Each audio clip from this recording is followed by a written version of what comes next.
Doctor, I need to question Countess Andreni. I'm afraid that won't be possible, Mr. Poirot. The Countess had an anxiety attack when we arrived in Venice. She was terrified the police would come for her and her husband, despite how you concluded your investigation. I had to give her a sedative. She has been sleeping since. You have stayed with her all the time we were in Venice? Count Andreni begged me to watch over her. I have not left this room. You're the reason she's in this state. Book voted to absolve you all. I accepted his verdict. I told her. I tried to reason with her. What she has already suffered, the strain of these last few days, it was too much. I understand, Count. It's quite all right. I have the answers I came for.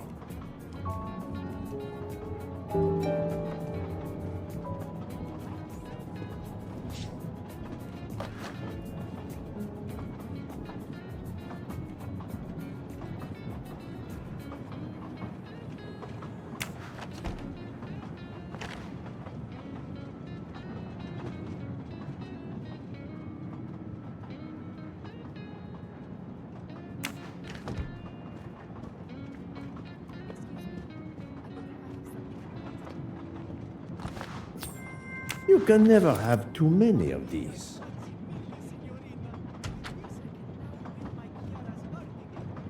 Ah, Michel, I have a few more questions to ask you, if you will allow me. Anything, Monsieur Poirot. We are in your debt.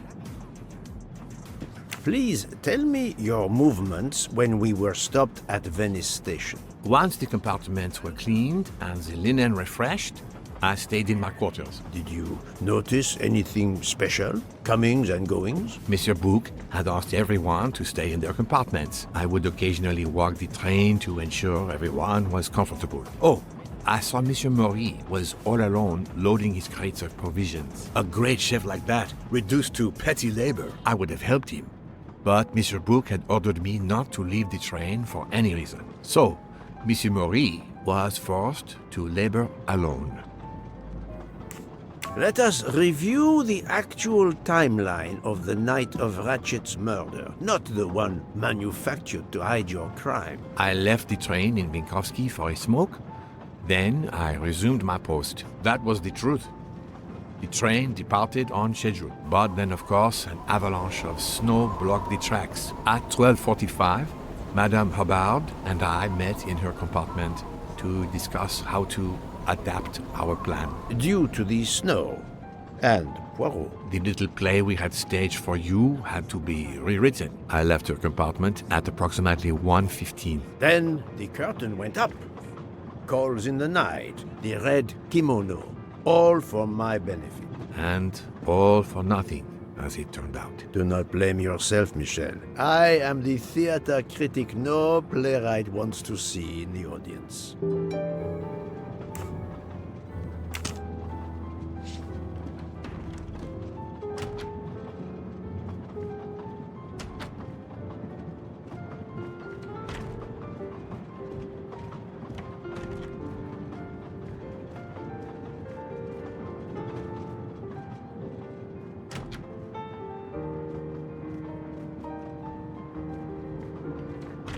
You play well. I didn't mean to interrupt you. Thank you.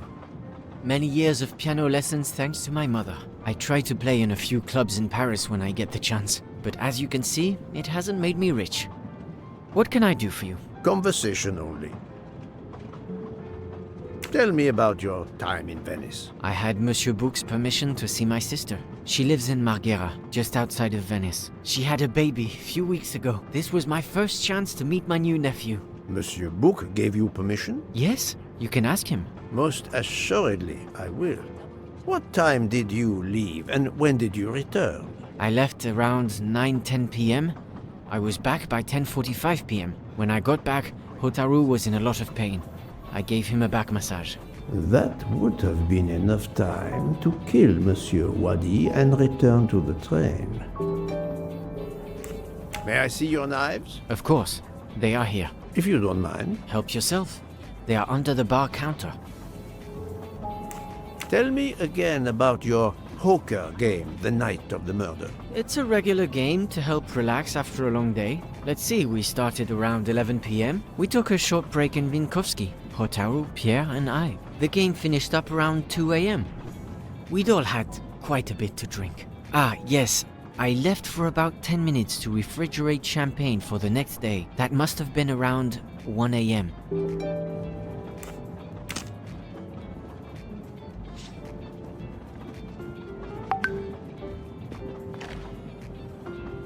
None of these come close to the wounds on either body.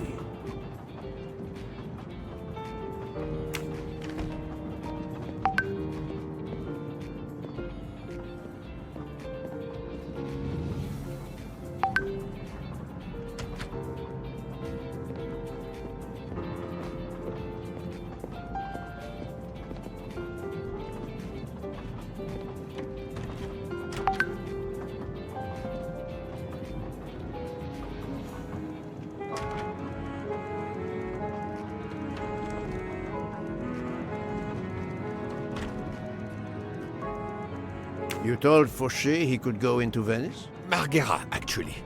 Not so far away. It was his only chance to see his sister. He's been working every trade for weeks. There is never time to see the new baby. Enough, Book. Your heart does you credit, but your common sense, I know.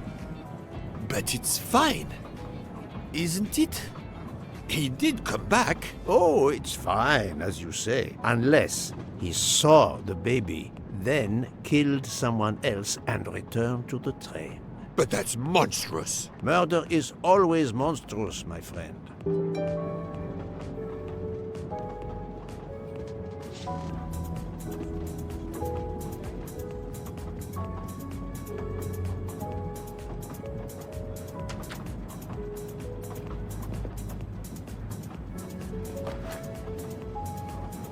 Saffron. It must be worth a small fortune.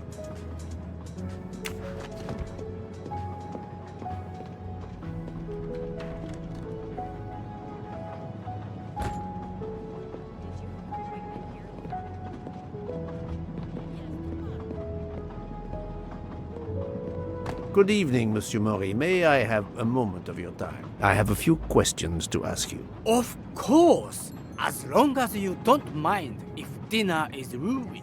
I promise to be as brief as possible.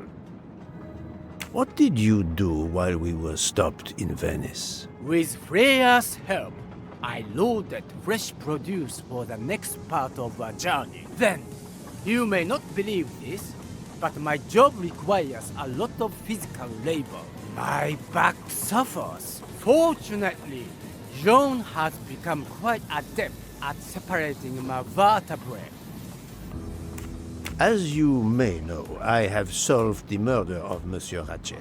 That is a shame. I beg your pardon? The bastard sent my steak tartar back, telling John I was to burn it. I will add it to the list of his crimes. One wound on Monsieur Ratchet's body was struck by a very sharp, thin-bladed knife. We haven't found it yet. You think one of mine was used? I'd like to have a look if you don't mind. In that drawer. An impressive set of knives, but their blades are too wide to have been used for the crime. Tell me about your poker game the night of the murder. We started around 11 p.m. When John finished his shift. We played until around 2 a.m. From what I remember, it's a bit vague. You played without a break. Actually, we did break once for a smoke. John, Pierre, and I. When we stopped in Vinkovsky. When was that? Around midnight?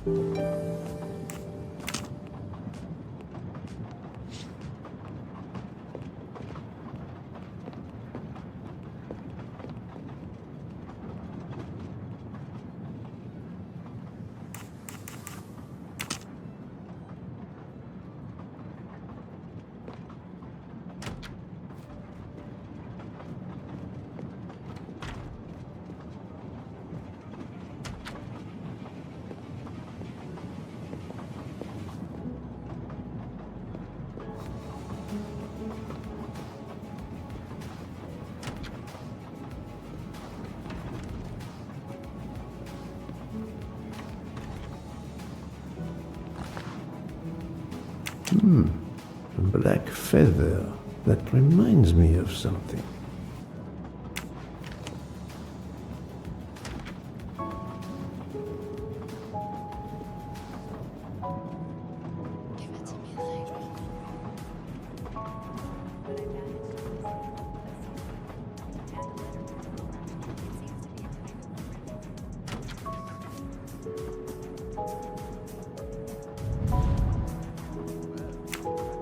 The box is secured by some sort of locking mechanism.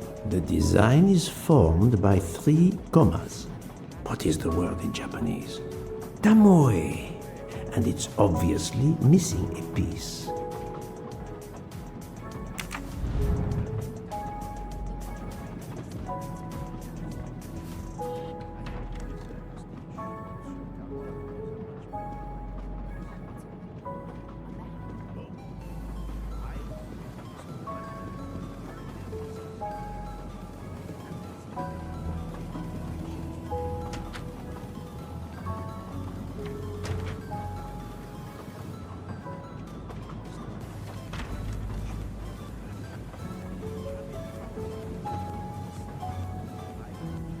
Good evening, Mademoiselle Nielsen. May I talk to you for a moment? Of course, Mr. Poirot.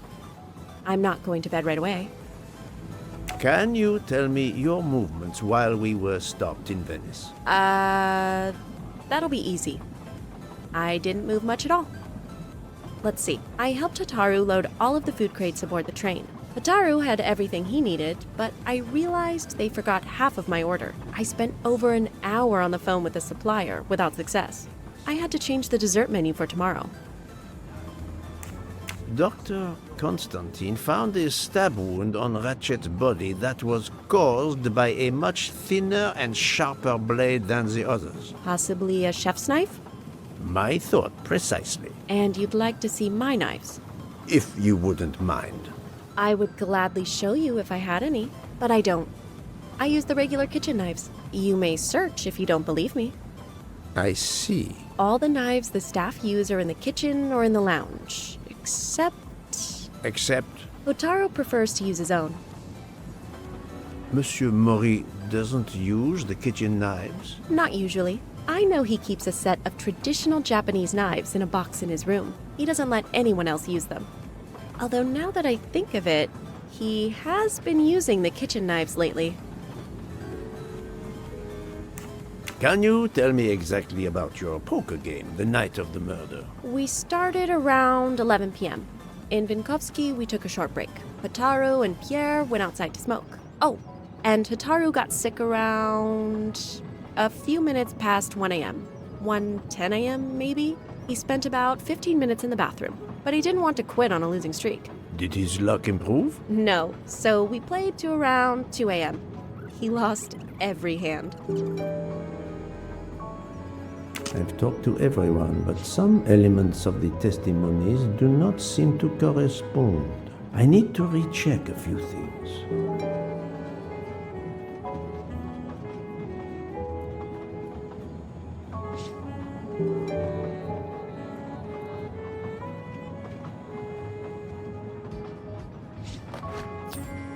Aha! Golden mustache.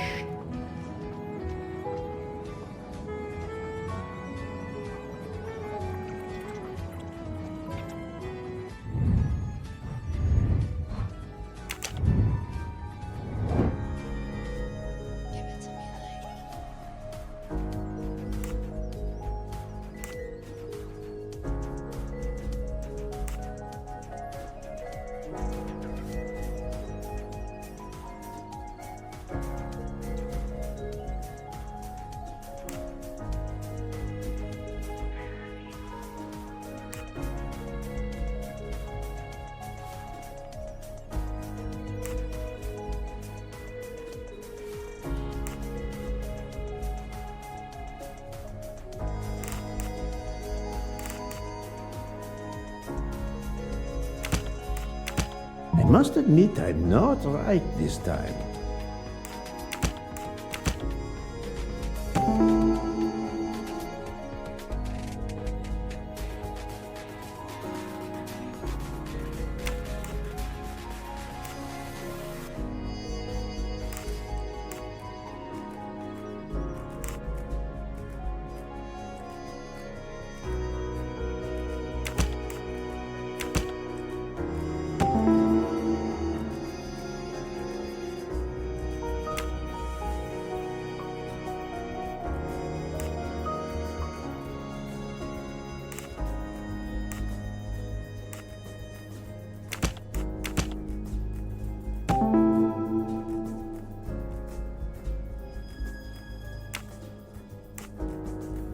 Any of the three staff members had the opportunity to kill Ratchet when Monsieur Michel wasn't watching the hallway.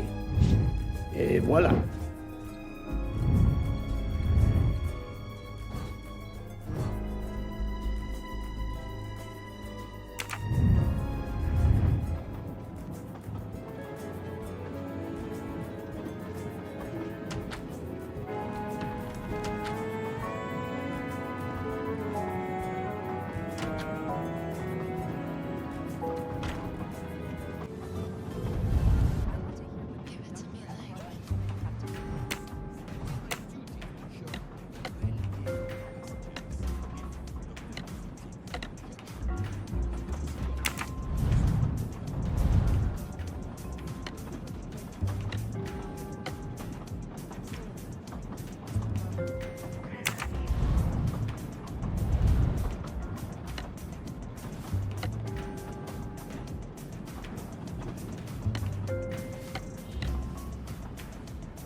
Scolteria Venezia.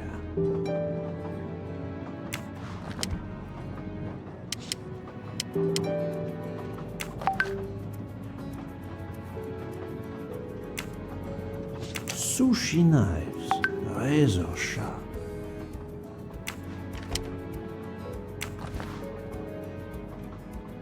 Sushi knives, razor sharp.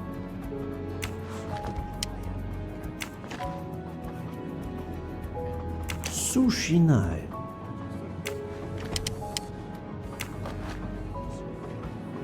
Sushi.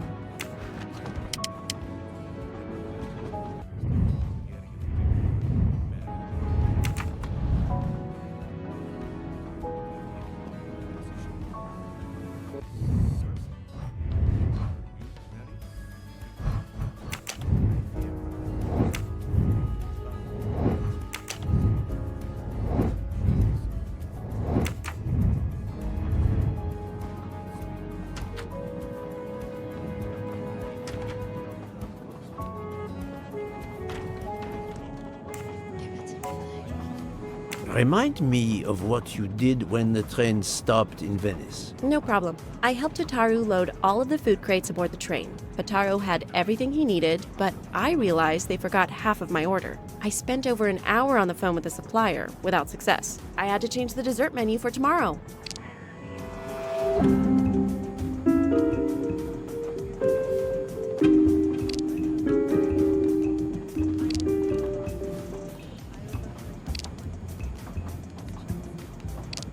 She is lying, but why? Mademoiselle, I believe you're hiding the truth from me. What makes you say that?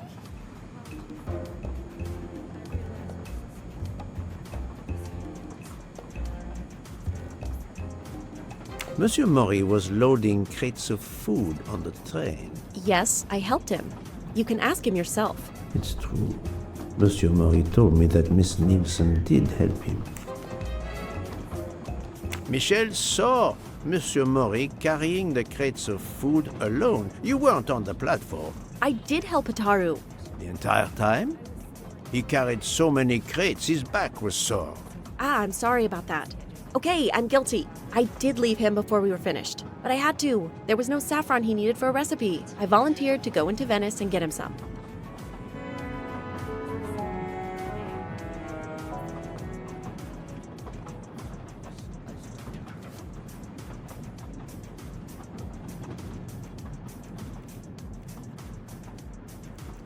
On behalf of my palate, I thank you.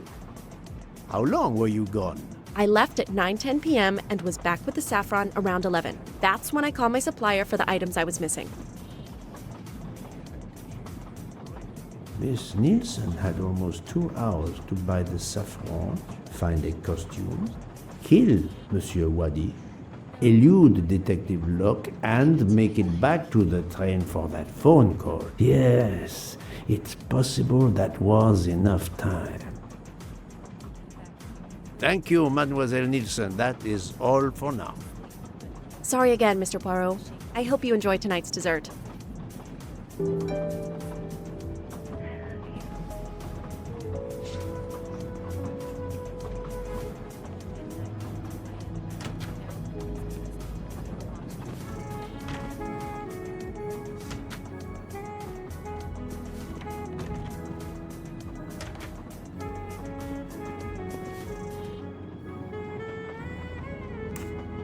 I'm sorry, Monsieur Mori, but haven't you forgotten something? You haven't told me about the knives hidden in your room. Ha!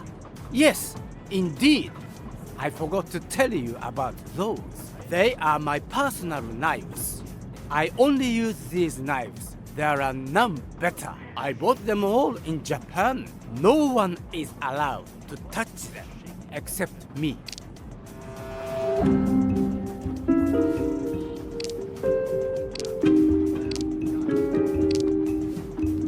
I'm afraid you are better at sushi than lying. What? What do you mean? One of the knives has an inscription, Coltelleria Venezia. Did you happen to go shopping tonight, monsieur? Damn you, Poirot. Very well. One of my sushi knives has been missing. since the night of the murder. I thought you were going to believe I killed Ratchet. He routinely sent back my dishes to be ruined. Why does God give rich people the money to afford the best cuisine, but not the palate to appreciate it? I panicked. I know a very good store in Venice. I went to buy a knife to replace the one that had gone missing, so I wouldn't be accused. I assure you that I had nothing to do with any murders. I would have an easier time believing you, monsieur, if you put that knife down. Oh, yes, of course. Sorry. What time did you leave on your little shopping trip? I left around 9:30 p.m. I was back a little after 11. 11:15 p.m. Time enough to stab Monsieur Waddy and return. Very well, Monsieur Maury. That's all for now. If I have another question... I'll be right here, cooking.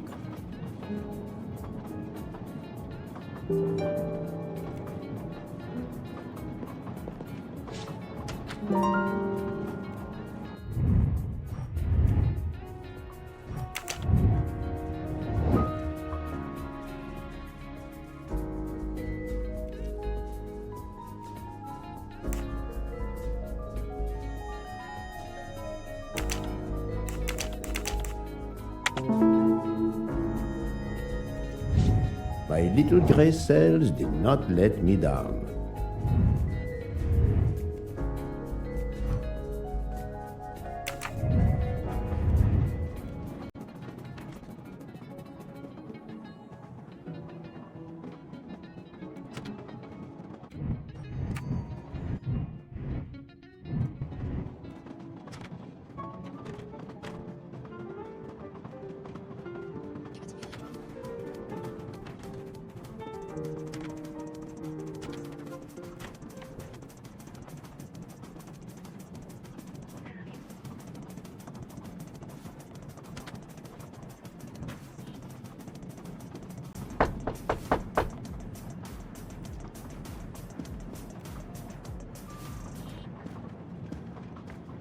What have you been doing, Poirot?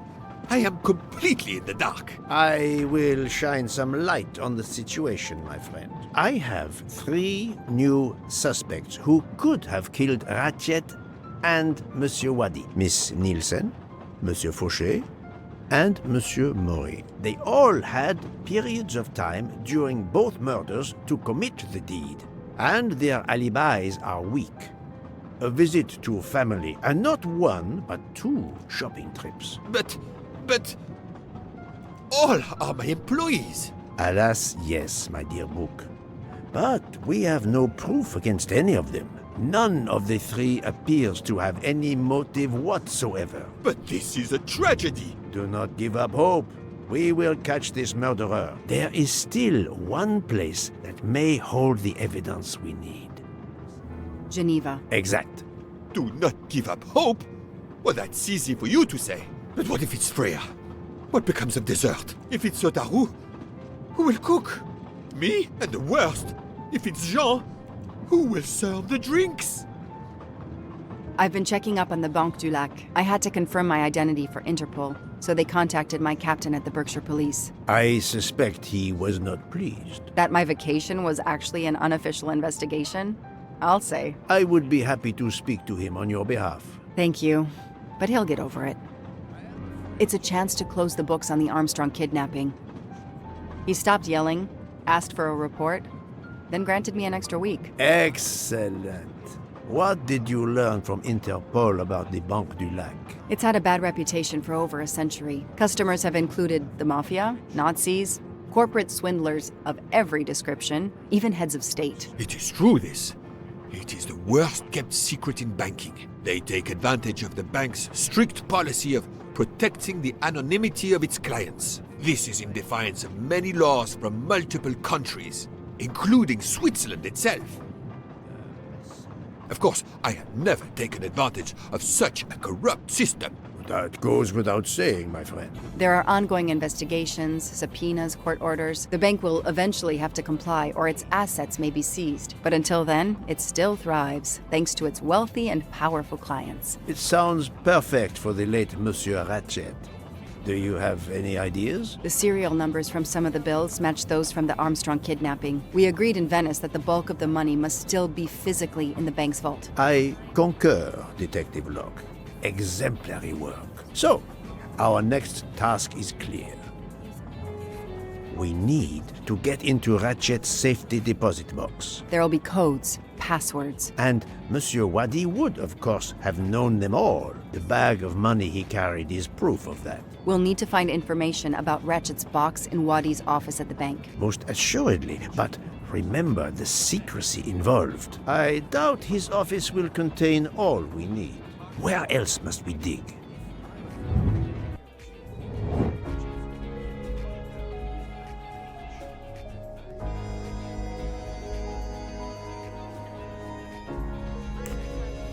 This is wrong, but I'm never far from the truth. There was nothing helpful in Ratchet's diary.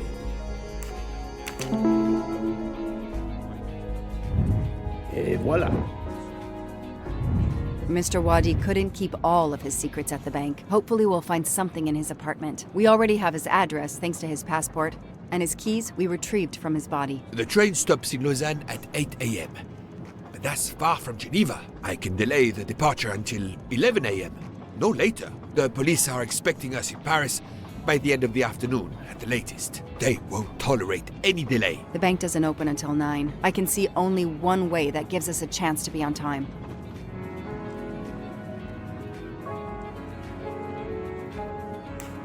Let's take a taxi. I checked a map. It should take us less than an hour to get to Geneva from Lausanne, which leaves us just enough time to access that safety deposit box. We have no choice if we want to be back to the train by 11 a.m.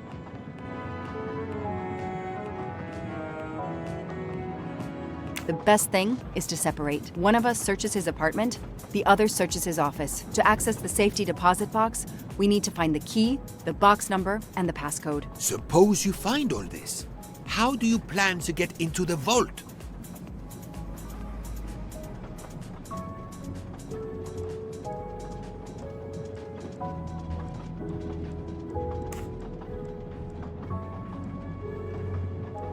My captain suggested an international warrant to search the box, but the warrant would take days and the bank would probably just laugh at it. We are going to use the bank's anonymity policy to our advantage. And the quickest way is for you to impersonate Ratchet. I would rather impersonate Jack the Ripper, but in the interest of justice, I will do it. We need to find the account number. Along with everything else. I will say I want access to the vault. They don't ask for papers or even names. The vault information is enough. I'm not hearing any of this.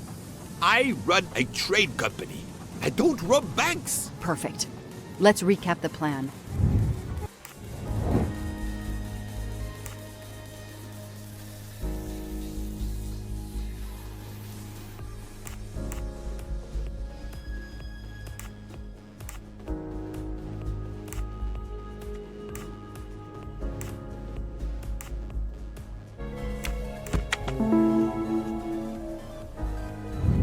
I'm right again. That happens to me a lot.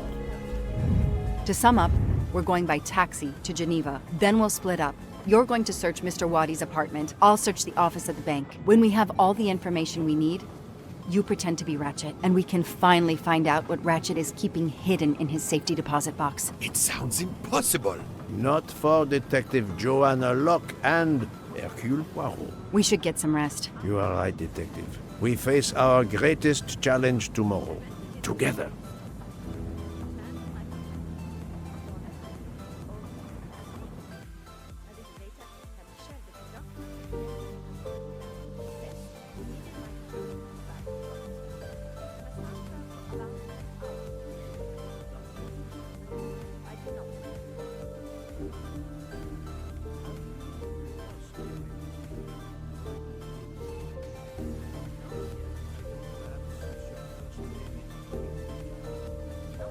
Nine o'clock. Our driver did well. It took barely an hour to get here from Lausanne. But we must conclude our business in 1 hour as well. Book can only hold the train until 11 o'clock. 1 hour to find the key of Ratchet's safety deposit box, the box number, and its passcode. A lot to ask. Indeed, which is why we must split our forces. I will take the cab to Monsieur Wadi's address. You must search his office. I have you on speed dial. And thank you, Mr. Poirot, For what, mademoiselle? for trusting me.